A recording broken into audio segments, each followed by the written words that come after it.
Hello नमस्कार विद्यार्थी मित्रों, अवाज तमने આવી રહ્યો છે, ક્લિયર દેખાઈ રહ્યું છે?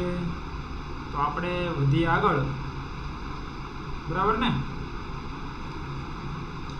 હા, તમે જોડાઈ ગયા હોય તો આપણે આપણા ચેપ્ટર નંબર 1 કે જે છે રસાયણ વિજ્ઞાનની પાયાની સંકલ્પનાઓ તેને વધારીએ આગળ. રસાયણ વિજ્ઞાનની પાયાની સંકલ્પનાઓ છે એને વધારીએ આપણે આગળ.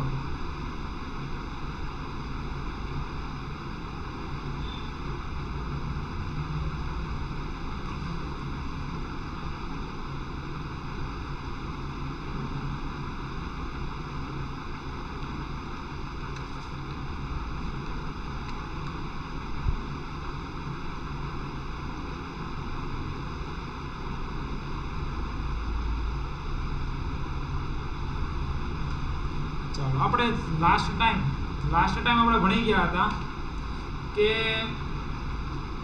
આપણા જે ચેપ્ટરના જે અમુક સવાલ હતા જે રિડ્યુસ સિલેબસના હતા, મોસ્ટ ઓફ સવાલ કે દ્રવ્ય હતું, દ્રવ્યની અવસ્થા હતું, પછી કદ, તાપમાન, દબાણ જેની આપણે વાત કરી હતી, તેમજ આપણે વૈજ્ઞાનિક સંકેતો આધાર સરવાળા, બાદબાકી, ગુણાકાર, ભાગાકાર જોયા હતા, તેમજ આપણે દળ સંચયનો નિયમ, નિશ્ચિત પ્રમાણનો નિયમ, તેમજ ગુણક પ્રમાણનો નિયમ, તેમજ આપણે વાત કરી હતી ગેલ્યુસેકના વાયુના કદનો નિયમ, બરાબર, તેમજ એવોગેડ્રો નિયમ, આ બધા નિયમની આપણે વાત કરી હતી, તેમજ ડાલ્ટનનો પરમાણ્વીય સિદ્ધાંત પણ આપણે જોયો હતો. હવે આપણે સરળતાથી આગળ વધવાનું છે અને વાત કરવાની છે પરમાણ્વીય દળ વિશે. શેના વિશે વાત કરવાની છે? પરમાણ્વીય દળ વિશે. તો હવે આ જે સવાલ છે ઇમ્પોર્ટન્ટ સવાલ છે, આ ચેપ્ટરની અંદર પૂછી શકાય તેવો સવાલ છે, બરાબર, આ ચેપ્ટરની અંદર પૂછી શકાય. આપણે થોડા વધી ગયા છીએ આગળ, પણ આપણે એને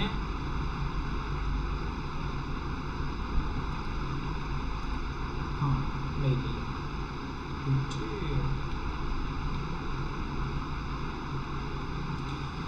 જોઈએ પરમાણ્વીય દળ વિશે. શેના વિશે જોઈએ? પરમાણ્વીય દળ વિશે. પરમાણ્વીય દળ ઇમ્પોર્ટન્ટ સવાલ છે, બરાબર, આપણો કહેવાય ને આઈએમપી સવાલ, એ આ છે. પરમાણ્વીય દળ અથવા પરમાણુનું દળ હકીકતમાં ઘણું ઓછું હોય. આનો દળ આપણે ખૂબ જ ઓછું લઈએ છીએ. આ 10⁻⁴ હોય છે. બહુ હળવા છે બધા પરમાણુ, કારણ કે તે ખૂબ જ નાના કેવા છે? પરમાણુ અતિ નાના પરમાણુ છે, જેને કારણે આપણે એનું કદ ખૂબ જ ઓછું લઈએ છીએ. અતિ નાના હોવાને કારણે એનું કદ આપણે કેવું લઈએ છીએ? ખૂબ જ ઓછું લઈએ છીએ. એમ કહેવાય છે કે 19મી સદીમાં, તમને બરાબર દેખાઈ રહ્યું છે ને વિદ્યાર્થી મિત્રો? લાઈવ હોય તો જરા કમેન્ટ કરી દેશો તમે, તમને બરાબર દેખાઈ રહ્યું છે કે નહીં?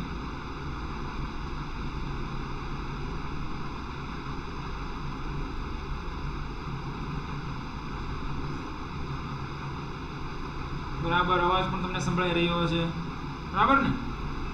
ચાલો, તો અહીંયા 19મી સદીમાં વૈજ્ઞાનિકો એક પરમાણુનું દળ બીજા પરમાણુની સાપેક્ષમાં પ્રાયોગિક રીતે અગાઉ દર્શાવ્યા પ્રમાણે નક્કી કરી શકતા હતા. એટલે આગળ આપણે વાત કરી હતી, બરાબર, અને તમે કદાચ ટેક્સ્ટબુક ભણીને આવ્યા હોય. અત્યારે આપણે એકદમ શોર્ટમાં રિવિઝન ચલાવીએ છીએ, એટલે આપણે બધી જ થિયરી લેતા નથી. એટલે તમે ધ્યાનથી જોશો કે પેલા પ્રેક્ટિકલી પરમાણુનું દળ નક્કી કરવામાં આવતું, બરાબર, પ્રેક્ટિકલ, પ્રાયોગિક રીતે, એટલે શું કહેવાય? પ્રેક્ટિકલ દ્વારા નક્કી કરવામાં આવતું હતું. હાલમાં આપણે ખૂબ જ આધુનિક પદ્ધતિ આવી ગઈ, એને કહેવાય છે માસ સ્પેક્ટ્રોમેટ્રી. શું કહેવાય છે? માસ સ્પેક્ટ્રોગ્રાફ, માસ સ્પેક્ટ્રોસ્કોપી કહી શકાય. માસ સ્પેક્ટ્રોસ્કોપી, માસ સ્પેક્ટ્રોસ્કોપી. હાલમાં આપણે આ પદ્ધતિ દ્વારા પરમાણુના દળ નક્કી કરીએ છીએ, અને એકદમ ચોકસાઈપૂર્વક આપણે પરમાણુના આણ્વીય દળ અથવા પરમાણ્વીય દળ નક્કી કરી શકીએ છીએ. અહીંયા પહેલા વાત કરવાની છે પરમાણુના દળ વિશે. શેના વિશે વાત કરવાની છે? પરમાણુના દળ વિશે વાત કરવાની છે. પરમાણુનું દળ છે એના વિશે વાત કરીએ છીએ. ઓકે, તો પહેલી વાત કરીએ હાઇડ્રોજન પરમાણુનું દળ આશરે, બરાબર, આશરે એટલે અડસટ્ટે, એટલે કે અઠ્ઠે ગઠ્ઠે, બરાબર, એકદમ પરફેક્ટ નહીં. આશરે 1 ગણવામાં આવ્યું. કેટલું ગણવામાં આવ્યું? 1. હાઇડ્રોજન પરમાણુ દળ 1 ગણવામાં આવ્યું, અને એનો કોઈ પણ એકમ પણ લીધો નથી, એને 1 એકમ કહેવાય. અને બીજા પરમાણુઓ તેની સાપેક્ષે ગણતા. બીજા પરમાણુઓ, પરમાણુ દળની હાલની પદ્ધતિમાં કાર્બન 12 ને પ્રમાણિત ગણી લીધો. પેલા હાઇડ્રોજનનું પરમાણુ દળ 1 લઈ લીધું તો આશરે પદ્ધતિઓ હતી બધી. હાલમાં કઈ કેવી થઈ ગઈ પદ્ધતિઓ બધી એકદમ ફિક્સ થઈ ગઈ, એકદમ આધુનિક પદ્ધતિઓ થઈ ગઈ. એમાં કાર્બન 12 કે કાર્બન 12 સમસ્થાનિક છે. કેવો છે? સમસ્થાનિક. એવો લેવામાં આવ્યો. એનું દળ કેટલું નક્કી કરવામાં 12 કે તત્વના દળ દર્શાવે તેને આધારે દળ દર્શાવે છે. એ બધું સંમતિ ક્યારે થઈ? 1961 માં સંમતિ થઈ કે ચાલો આપણે આવું જ દર્શાવવાનું છે.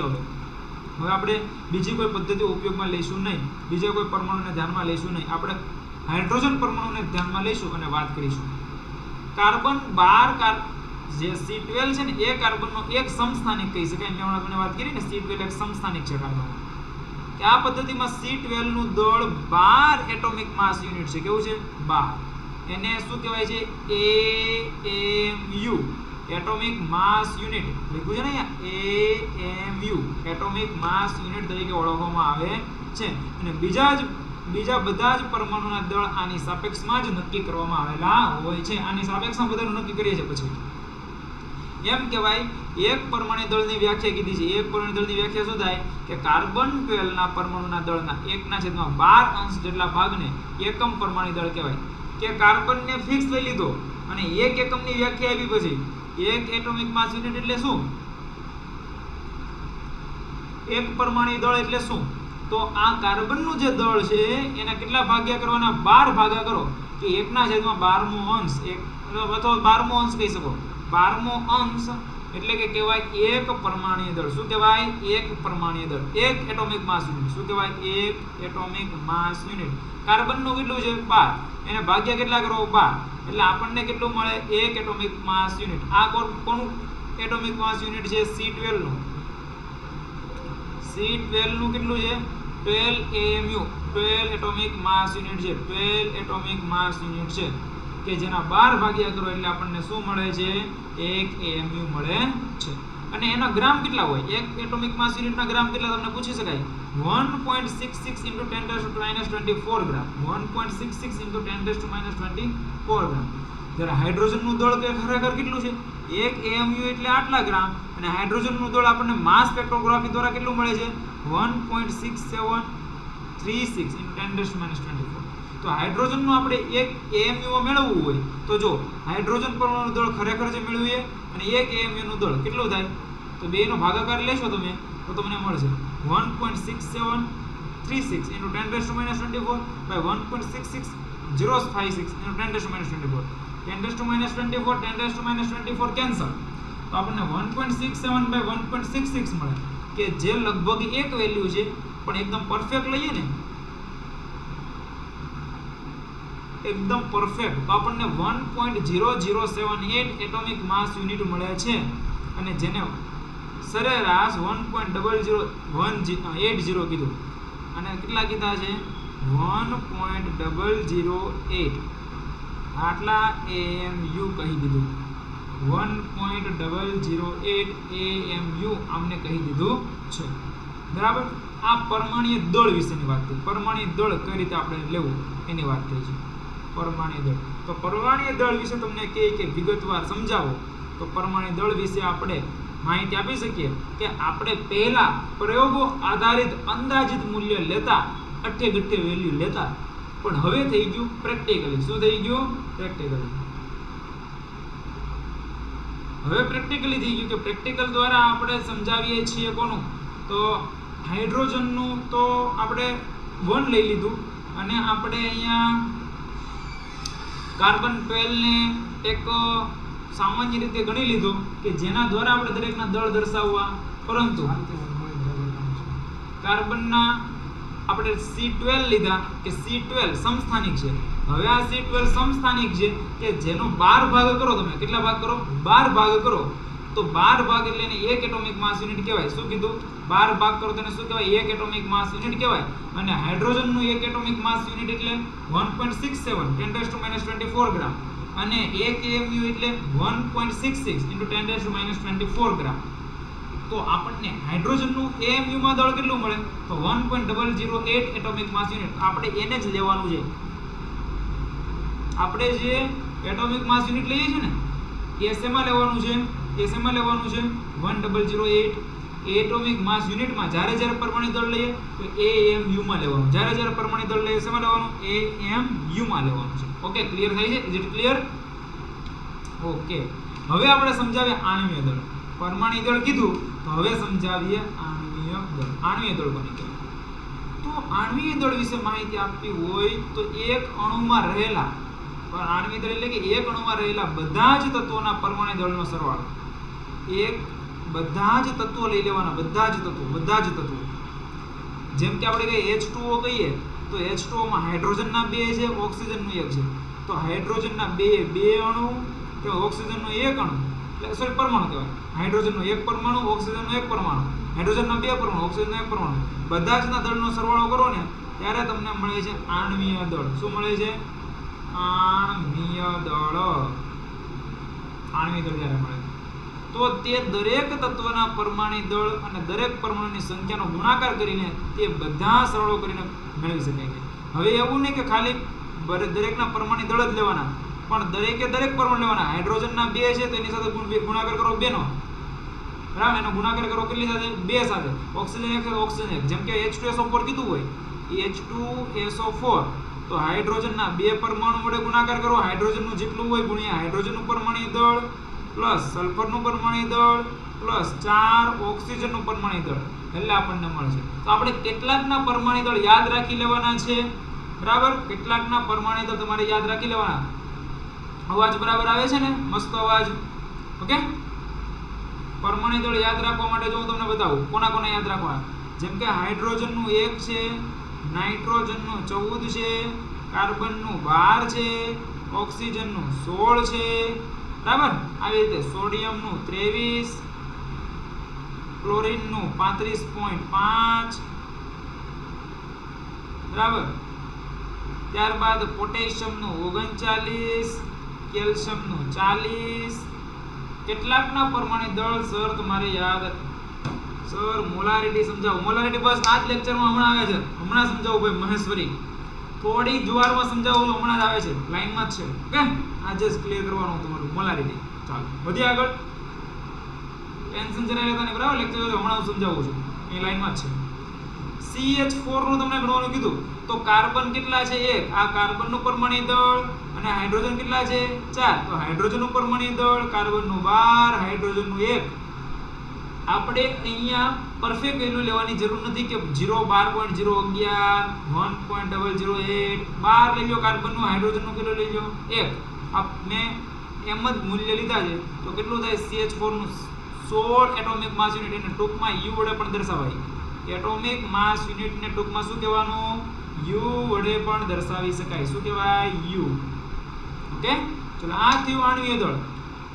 જો અહીંયા H2O નું તમને કીધું, H2O નું કરી લેવાનું તો 2 અને હાઇડ્રોજનનું પરમાણુ દળ 1 અને ઓક્સિજનનું પરમાણુ દળ. તો હાઇડ્રોજનનું પરમાણુ દળ 1, ઓક્સિજનનું પરમાણુ દળ 16.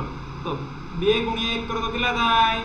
2 અને 2 ને 16 કેટલા થાય? 18. તો 18 થઈ ગયું. જેમ કે હું તમને H2SO4 નું કહું તો ચાલો H2SO4 નું મેળવો કેટલું થાય છે? H2SO4 નું આણ્વીય દળ કેટલું થશે? હાઇડ્રોજનનું 1, સલ્ફરનું 32 અને ઓક્સિજનનું 16. ચાલો H2SO4 નું પરમાણુ દળ મને કોણ કહે છે? ચાલો ઝડપથી કરજો મિત્રો.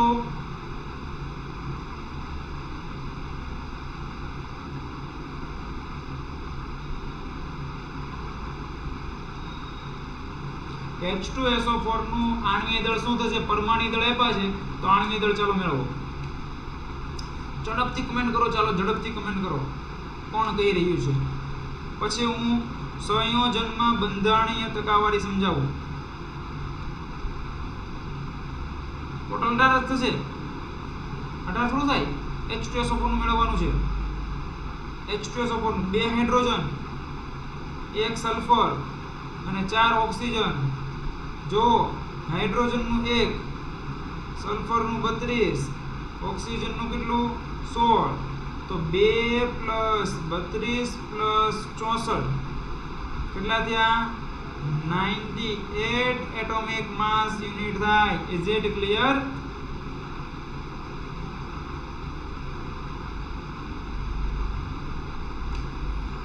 ચાલો હવે સમજાવું સંયોજનમાં બંધારણીય ટકાવારી. આ જે બંધારણ છે એના આપણે પર્સન્ટેજ મેળવવાના છે. શું મિત્રો મેળવવાના છે? પર્સન્ટેજ. पर्सेंटेज मेळवीए।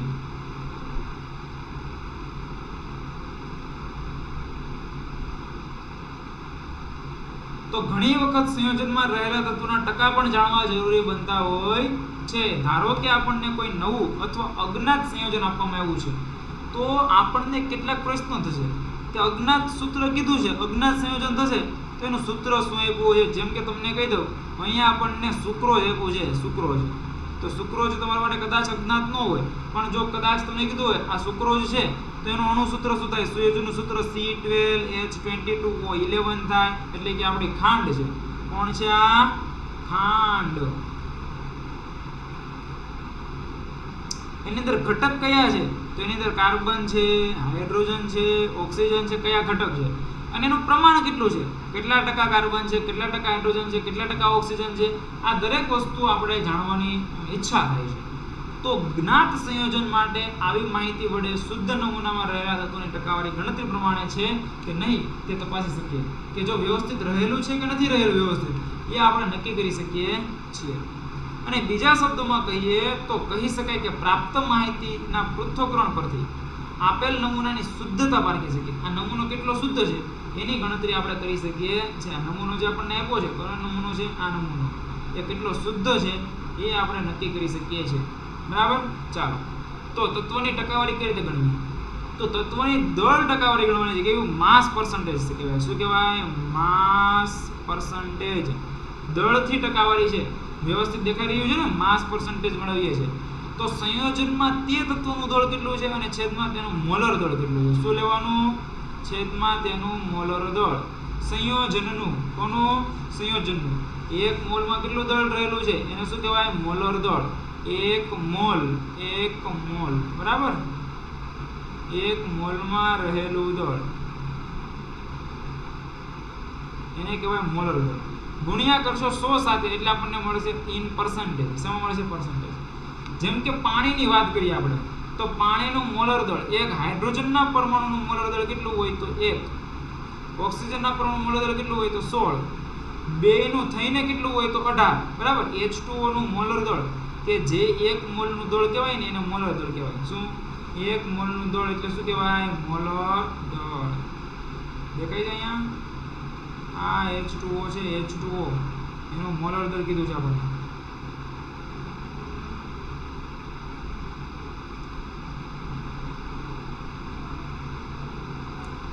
તો એના માટે આપણે વાત કરીએ તો બે હાઇડ્રોજન છે, તો 2 ગુણ્યા 1 ઓક્સિજન તો ગુણ્યા 16, તો આપણને મળે છે 18 એટોમિક માસ યુનિટ। શું મળે છે? 18 એટોમિક માસ યુનિટ। તો હાઇડ્રોજનનું મોલર દળ થયું 12, કેટલું થયું? 12 ગ્રામ। શું થયું? 12 ગ્રામ।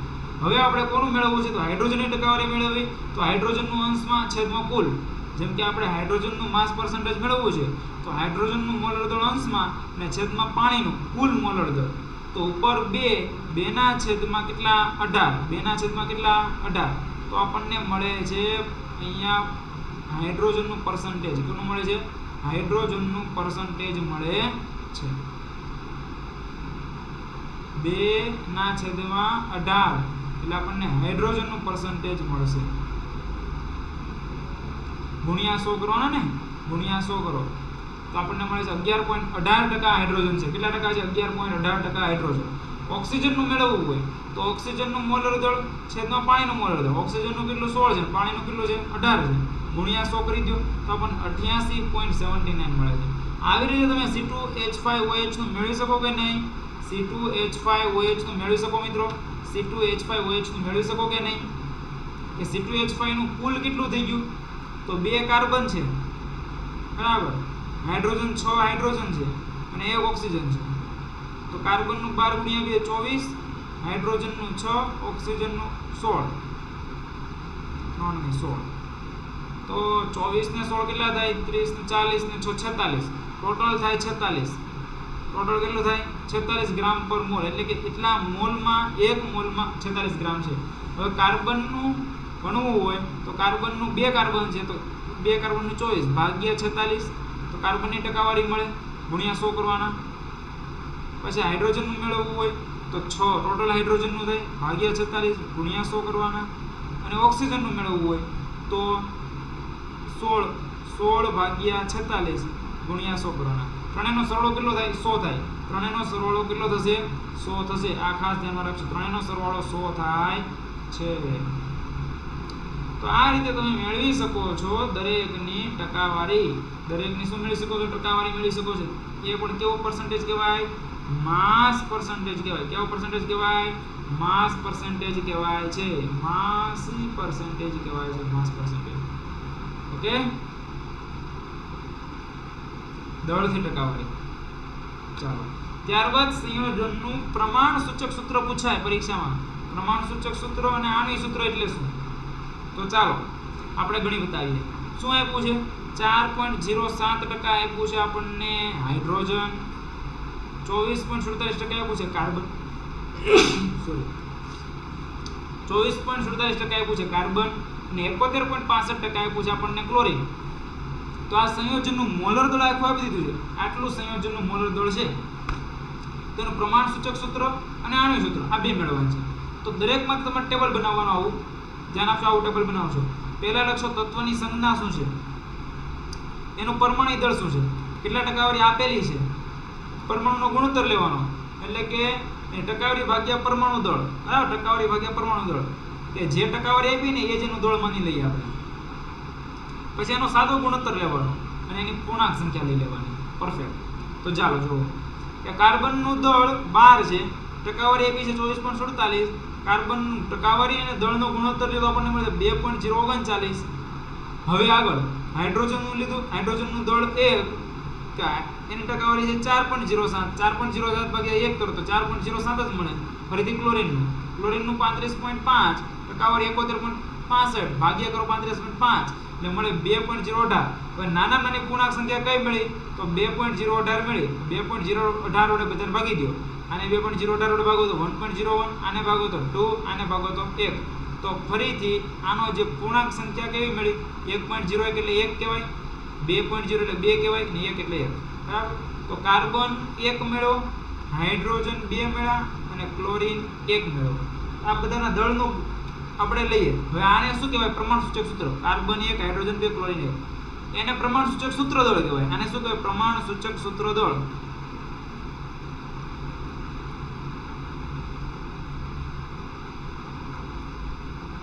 જે મળે તે કાર્બનનું 12, હાઇડ્રોજનનું 2, ક્લોરીનનું 35.5. હાજર હાઇડ્રોજનનું 1 હોય પણ કેટલા હાઇડ્રોજન છે? 2.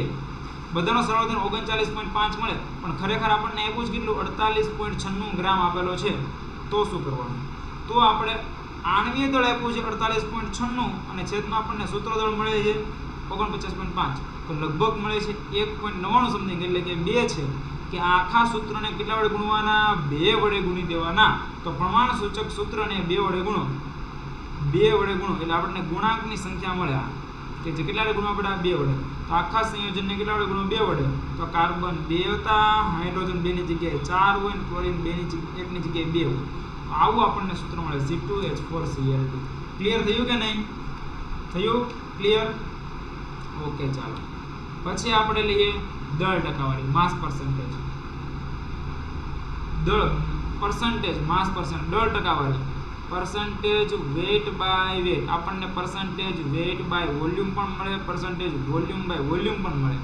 આ દળથી ટકાવારી, આ કદથી ટકાવારી, દળથી ટકાવારી, કદથી ટકાવારી અને દળ કદથી ટકાવારી.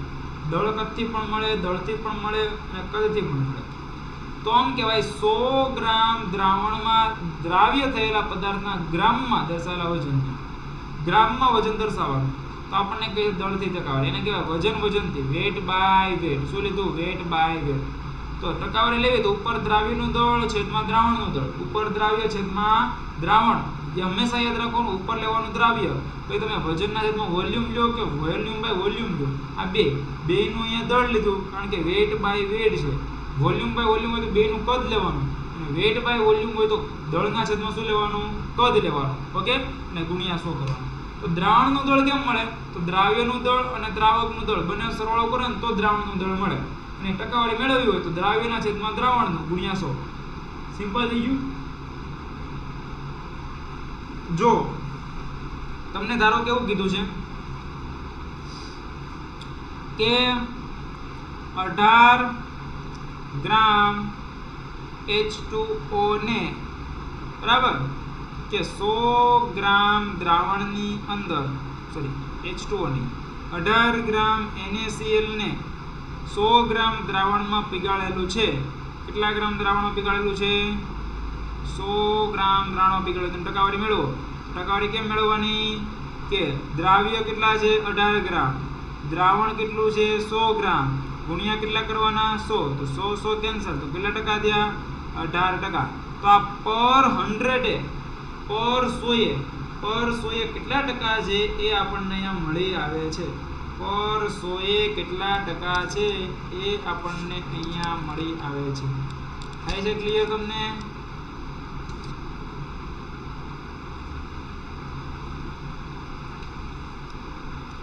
પર 100 કેટલા ટકા છે ને એ તમને મળે છે કે 100 ગ્રામે 18 ગ્રામ 100 ગ્રામે 18 ગ્રામ તમને શું આપેલું છે? NaCl આપ્યું છે. 100 ગ્રામે 18 ગ્રામ NaCl આપ્યું છે.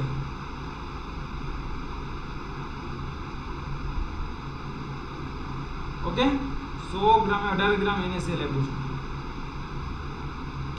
ચલો મોલ અંશ કે મોલ અંશ. તો દ્રાવણમાં રહેલા કોઈ એક ઘટકની મોલની સંખ્યા અને દ્રાવણના કુલ મોલની સંખ્યા, આ ગુણોત્તરને મોલ અંશ કહેવાય. એક ઘટકના મોલ એના છેદમાં કુલ મોલ, એને કહેવાય મોલ અંશ. શું કહેવાય? મોલ અંશ. ધારો કે આપણને એ પદાર્થના મોલ મેળવવાના કીધા, એ પદાર્થના મોલ મેળવવાના કીધા જ તમને, બરાબર? એ પદાર્થના મોલ મેળવવાના કીધા તો એના મોલ અંશ મેળવવાના કીધા તો એના મોલના છેદમાં દ્રાવણના કુલ મોલ.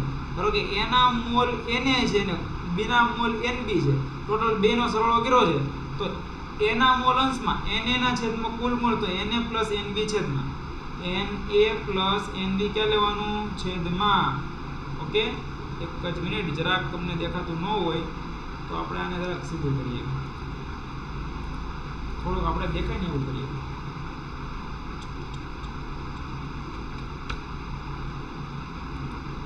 હવે કદાચ દેખાઈ આવશે તમને.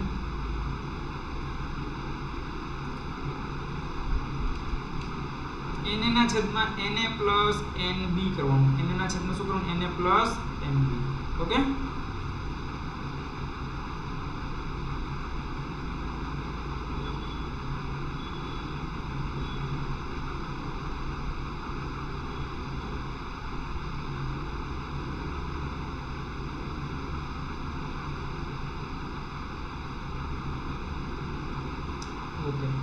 બી ના મોલ મેળવવાનું કીધા તમે શું કરો? બી ઘટકના મોલ. તો અરે યાર, બી ઘટકના મોલ મેળવવાના કીધા હોય તો આપણે કરવાનું Nb ના છેદમાં Na પ્લસ Nb. છેદમાં તો કુલ મોલ જ રાખવાના અને જે ઘટકના મોલ અંશ મેળવવાના કીધા ને એ ઘટકના મોલ અંશમાં લેવાના. જેમ કે બી ના કીધા તો બી ના મોલ અંશમાં લેવાના, છેદમાં કુલ મોલ લેવાના. ઓકે, જો અહીં આપણને આપ્યું છે બી ના મોલની સંખ્યા ક્યાં લેવાની? અંશમાં, અને કુલ મોલની સંખ્યા ક્યાં લેવાની? છેદમાં. તો Nb by Na plus Nb, Nb ના છેદમાં Na પ્લસ Nb કરવાના થાય. બરાબર? અને એક વસ્તુ યાદ રાખવાની કે જો દ્રાવણમાં રહેલા બધા જ ઘટકોમાં કુલ મોલ અંશનો સરવાળો કરો તો કેટલો થાય? 1 થાય છે. તમારી પાસે 2 મોલ અંશ મળે કે 3 મળે? મોલ અંશને x વડે દર્શાવવામાં આવે, xb અને પેલામાં xa અને xa પ્લસ xb કયો તો બધાનો સરવાળો કરો તો xa પ્લસ xb પ્લસ ગમે એટલા હોય બધાનો સરવાળો કેટલો થાય? 1 થાય છે. બધા જનો સરવાળો 1 થશે. ગમે એટલા મોલ અંશ હોય, બરાબર, બધા જનો સરવાળો કેટલો થશે? 1 થાય છે. હવે જો એવું મોલારિટી સમજવાનું હતું ને, મોલારિટી. ચાલો આવી ગયું છે મોલારિટી, ધ્યાનથી જોશો. 1 લિટર દ્રાવણમાં રહેલા દ્રાવ્યને મોલની સંખ્યાને, દ્રાવ્યના મોલ ક્યાં? અંશમાં, અને દ્રાવણનું કદ ક્યાં? છેદમાં. એને કહેવાય મોલારિટી. 1 લિટર રહેલા, કેવું છે? 1 લિટર છે. પ્રતિ લિટર કેટલું હોય ને એને આપણે મોલારિટી કહીએ. કેટલા મોલ દ્રાવ્યના પ્રતિ લિટરમાં છે? 1 લિટર દ્રાવણ છે, એમાં કેટલા મોલ દ્રાવ્ય પદાર્થ છે, કેટલા મોલ દ્રાવ્ય પદાર્થ છે એની સંખ્યાને આપણે કહેવાય છે મોલારિટી, સાંદ્રતા દર્શાવે છે, જેને m વડે દર્શાવાય. એનો એકમ છે મોલ પ્રતિ લિટર. મોલ પ્રતિ લિટર, પ્રતિ લિટરે કેટલા મોલ એવું કહેવાય. પ્રતિ લિટર, 1 લિટરમાં કેટલા મોલ છે, અથવા એને મોલર કહેવામાં આવે છે, મોલર દ્રાવણ છે. ઓકે, ધ્યાનથી જુઓ. મોલ એટલે શું કહેવાય? મોલ n વડે દર્શાવાય. એને વજનના છેદમાં આણ્વીય દળ લેવાય. વજન એટલે વેટ, આણ્વીય દળ એટલે મોલેક્યુલર વેટ. તો દ્રાવ્યનું વજન છેદમાં દ્રાવ્યનું આણ્વીય દળ એટલે અણુભાર પણ બોલી શકો. વજનના છેદમાં અણુભાર. કોની જગ્યાએ લીધું? મોલની જગ્યાએ. વજન શેમાં લેવાનું? ગ્રામમાં. અણુભાર શેમાં હોય? ગ્રામ પ્રતિ મોલમાં. શેમાં હોય? ગ્રામ પ્રતિ મોલમાં. ગ્રામ ગ્રામ કેન્સલ, મોલ અંશમાં. અને દ્રાવણનું કદ શેમાં લેવાનું? લીટરમાં. એટલે મોલ પ્રતિ લીટર મળે. શું મળે? મોલ પ્રતિ લીટર.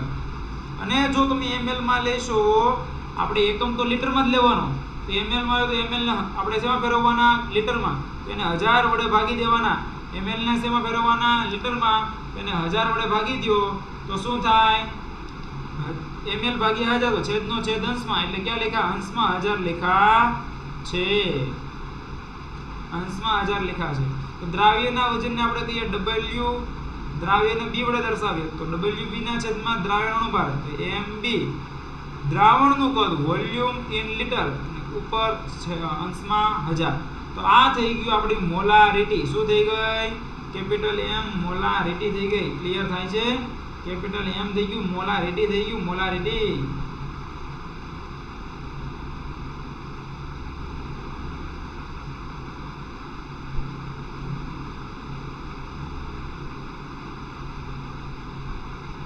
બરાબર છે? ક્લિયર થયું દરેકને?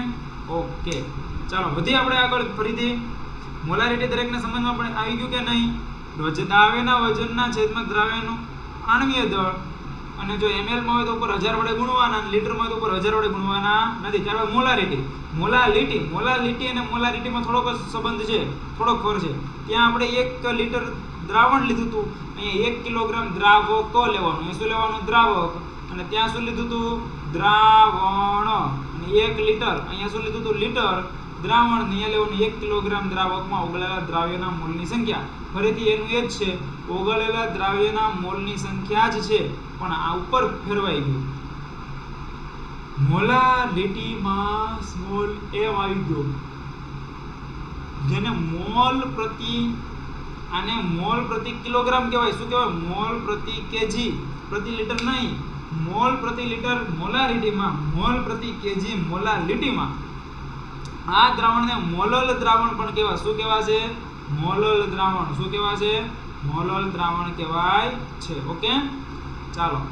તો અહીંયા મોલાલિટી મેળવવાની છે. મોલારિટી નહીં, મોલાલિટી. તો દ્રાવ્યના મોલની સંખ્યા અંશમાં, દ્રાવકનું કદ કિલોગ્રામમાં. શેમાં લીધું? કિલોગ્રામમાં. અને મોલ એટલે શું કહેવાય? દ્રાવ્યના વજનના છેદમાં દ્રાવ્યનું અણુભાર. અને દ્રાવકનું વજન શેમાં લેવાનું? કેજીમાં. અને જો તમે ગ્રામમાં લો તો ઉપર કેટલા કરવાના? 1000. ઓકે, ક્લિયર થયું? અને શોર્ટમાં લખવું હોય તો દ્રાવ્યનું વજન WB, દ્રાવ્યનું વજન MB ગુણ્યા 1000 કરી દેવાનું અંશમાં. અંશમાં કેટલા કરી દેવાના? 1000. અને છેદમાં શું કરવાનું? દ્રાવકનું વજન. દ્રાવકનું વજન કીધું W, અને દ્રાવક કીધું તો એ. ને એ પણ શેમાં લેવાનું? ગ્રામમાં. આ પણ ગ્રામમાં, આ પણ ગ્રામમાં, અને આ ગ્રામ પર મોલમાં. આનો એકમ શું આવે? મોલ પ્રતિ કેજી. કારણ કે ઉપર 1000 વડે ગુણેલા છે એટલે આપણને પ્રતિ કેજી મળે છે. પ્રતિ શું મળે છે? કેજી. પ્રતિ શું મળે છે? આપણને કેજી મળે છે. ક્લિયર? મોલાલિટી થયું. શું થયું? મોલાલિટી. તો આપણને ખાસ કરીને અહીંયા મોલન્સ પૂછાય, દળથી ટકાવારી પૂછાય, તેમજ મોલારિટી પૂછાય અને મોલાલિટી પૂછાય. આ 4 ટોપિક તમને ચેપ્ટરની અંદર આપેલા છે. કેટલા ટોપિક આપેલા છે? 4 ટોપિક આપેલા છે, કે જે સાંદ્રતાના એકમો. શું આપ્યું છે? સાંદ્રતાના એકમો. તો આપણે ખાસ કરીને આ 4 ટોપિક કરી લેવાના થશે આપણા ધોરણ 11 સાયન્સની અંદર. ધોરણ 11 સાયન્સની અંદર આ 4 ટોપિક કરી લેવાના થાય છે, જેનાથી કોઈ પ્રકારની તકલીફ પડવી જોઈએ નહીં. ઓકે, તમે આવી જ રીતે શોર્ટમાં રિવિઝન કરવા માટે, શોર્ટમાં આપણે એટલું ડિટેલમાં નથી કરાવતા, પણ શોર્ટમાં કરાવીએ છીએ. તો શોર્ટની અંદર રિવિઝન કરવા માટે તમે અમારી સાથે જોડાશો, બરાબર. તમને તે 13 ચેપ્ટર કે અહીંયા આપણે એક ચેપ્ટર પૂરું કર્યું છે ત્યારે 13 ચેપ્ટર તમને મળી રહેશે. આની PDF ફાઇલ પણ તમને હમણાં જ મળી રહેશે. PDF ફાઇલ હું તમને હમણાં સેન્ડ કરું છું. પણ શેમાં મળશે? તમને આ વિડીયોની નીચે ટેલિગ્રામની લિંક આપી છે, જોઈ લેશો. વિડીયોની નીચે શું આપ્યું હોય? ટેલિગ્રામની લિંક. આ ટેલિગ્રામ ચેનલની અંદર તમને મળી જ રહેશે આ જે લેક્ચર લીધો ને આની PDF ફાઇલ. ઓકે, ક્લિયર થયું? દરેકને જો ક્લિયર થયું હોય તો જોડાશો ફરીથી. આપણે આવતીકાલે ફરીથી 3 વાગે રોજે બપોરે 3 વાગ્યે આપણને સ્ટાન્ડર્ડ 11 કેમેસ્ટ્રીના લેક્ચર મળી રહેશે, બરાબર. કેમેસ્ટ્રીના લેક્ચર તમને મળી રહેશે. અહીંયા આપણે રણભૂમિ કરીને કેમેસ્ટ્રીના લેક્ચર લઈએ છીએ, બરાબર. ઓકે, મળીએ તો આપણે કાલે. જય હિન્દ, જય ભારત.